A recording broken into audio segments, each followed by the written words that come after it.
We'll now look at branching and looping. In particular, we'll look at the for next loop, and then we'll talk about the do loop, but we'll also talk about a conditional statement, which is the if then. So without any further ado, let's take a look at, first of all, the for next loop. It says here the for next loop is one of the most useful program constructs.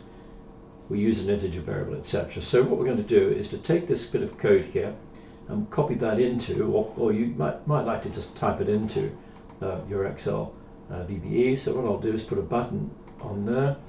I'll put it well top left, as a matter of fact, and double click on it, and then we've got the VBE window.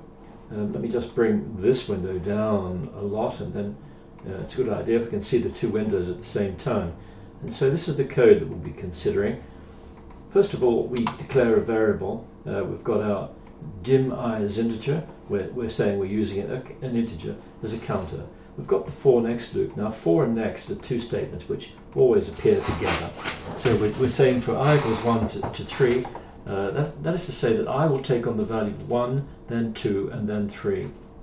And each time it will message box out the symbol. So let me just take the design off and let's run it and see what happens. So we get the word simple appearing 3 times. By the way, if it's got an outline around the button, we can just press the enter key without clicking it. So if I press the enter key, and that should just do the same and dismiss the message box 3 times. So what happens is the I, as I say, takes on the value of 1, 2, and 3. Let me put a breakpoint in here. We talked about a breakpoint. It's like a maroonish blob on the left-hand side. And then I click the command button, and it should stop there. And then if I want to continue, I press the F8 key. Now the F8. Now if I hold my mouse on there, you see, I should have taken, let me see if I can find it.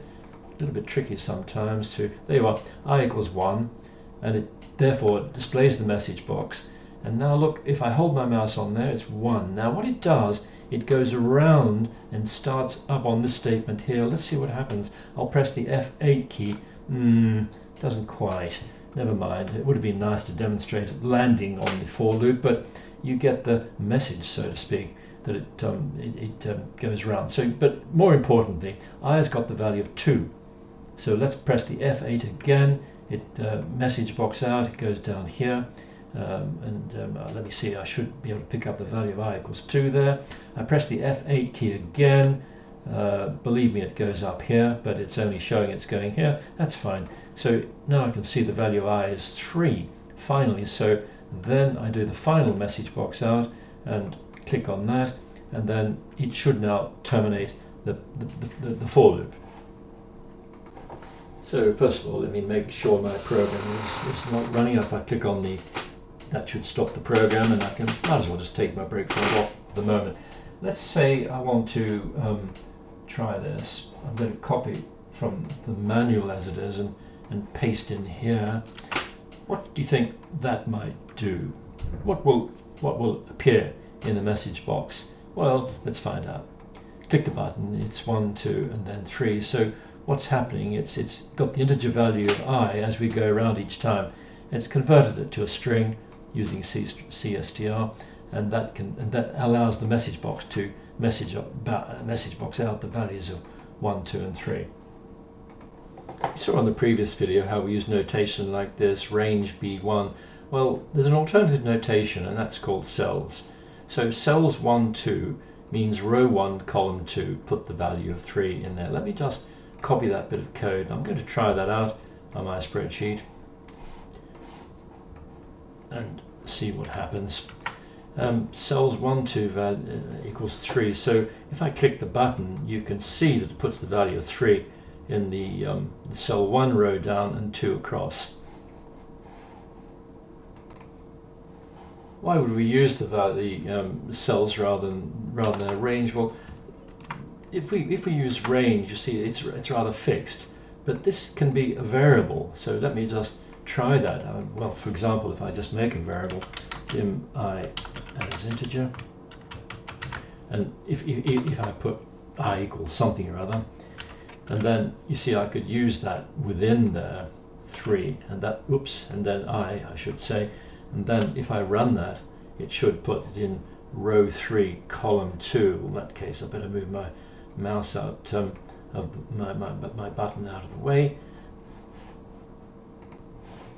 by clicking on the design and then just move the button around where you wish it to be.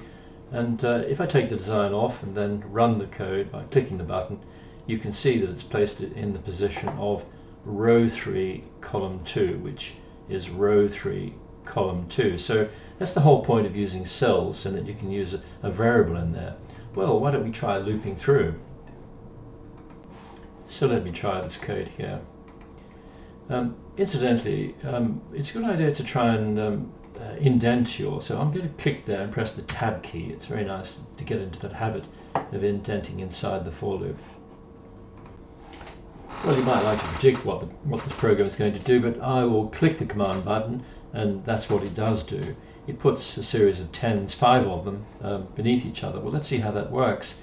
Why don't I'll delete them. Nice way of deleting, by the way. Grab that little cross and drag that up. That deletes them.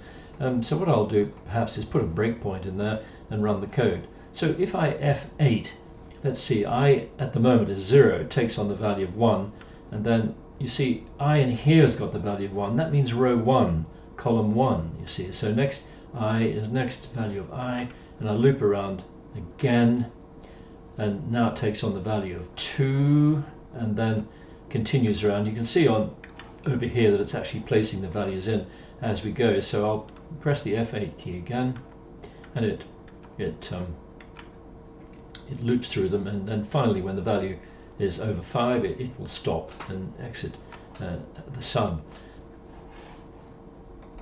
So perhaps we could try an exercise here. Let me just delete this stuff here. What I would like you to do in code is to put the numbers 1, 2, 3, 4, 5 across there. I'll just do it by dragging across, but that's what I'd like the code to do. So I'll leave you to do that. You might like to, we'll stop the video now, and you can write the code which will place the numbers 1, 2, 3, 4, 5 across the top row. So I'll give the solution now, so we can, let's see, I'll first of all delete them, just drag across, and now let's see, for I equals 1 to 3 cells, let me think, it's the column which is going to change, so that's where the I goes in here. Which row is it going to be? It's going to be row 1 all the time. Are we going to put 10 in? No, we're going to put the actual value of I in there. So let me run that and see if it, there you are. So that puts them across 1 to 5. Well, that's great. Now, what about another exercise? We might like to actually message box out the numbers that which are in the cell. So let's assume that we've got the numbers 1 to 5, and we want to message box them out this time, one at a time. So once again, I'll leave that as an exercise for you. If you'd like to stop the video at the moment, and then I'll show you when you continue. Okay, let's see if I can do that. Message box out the cell's value, if I get rid of that. So let's see, is that going to work? Let me try that out. Yeah, 1, 2, 3, 4, 5. That's fine. Let me just put an intermediary step here. If I say x as integer as well, and what I'll do is put x equal to that value. I'm just going to drag that up there and put x equal to it. This should do exactly the same thing as we just did. I'm just putting an intermediate step in to show you something about this right to leftness. So if I can just message box x, I'll just see if that works first of all. Yes, that's fine. So what I'm doing is just emphasizing the right to leftness of this. It's taking the value of cells I value whatever from the cell and putting it into the value of x. Do you remember the right to leftness? So it's taking the value from the spreadsheet and putting it into that variable. I could show you that if I run the code, and then if I hold the mouse over there, F is 1, you see, message box out, I'll press the enter key and continue, F8, enter key, and so on. Okay. Of course I didn't need that intermediate, but I'll just put it back to how it was before. I'll take the breakpoint off and make sure the program is stopped, take that off, and then just I'll just copy that and paste it over the X, and then just delete delete that line, and that does exactly the same thing as what we just did. But once again, you can see the right to leftness in this message boxing out the value of which is in the cell. To finish up, I'll just show you the intermediate window. So for example, I might like to just print, I'll put I equal to whatever, and then I'm going to print that value into what we call the debug window. So we use the debug full stop print, and that print the value of I, and that capitalizes, so I'm on the right track. So let's take a look at the debug window. We could go to view and then intermediate window. We could do Control G by the look of it. So in any case, that's my intermediate window or debug window. It could be docked up here as well, but I'll just leave it there for the moment. And let me just run the code and see what happens.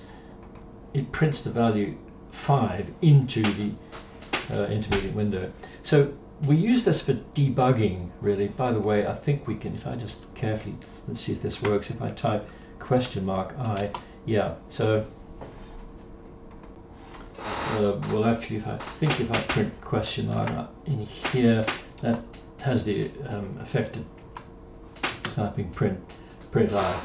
Rather old-fashioned. Perhaps we should just ignore that for the moment. Okay, so, and the thing about the intermediate window is that you can actually put values in, so that you could actually put the value of I equal to 2 in here. We don't really use that much, I must admit. So it's very useful for the intermediate window when you've got lots of output that you're debugging output. So what I tend to do is use the message box to output values from the program if we just want one value. But if you need a whole bit of text or something or other, you could output it to the intermediate or debug window. And if we did set the value from the debug window, then we could just, for example, print it out from here as well. And that's where I was using the $I. That's the same thing as print I. Rather old-fashioned, but they work.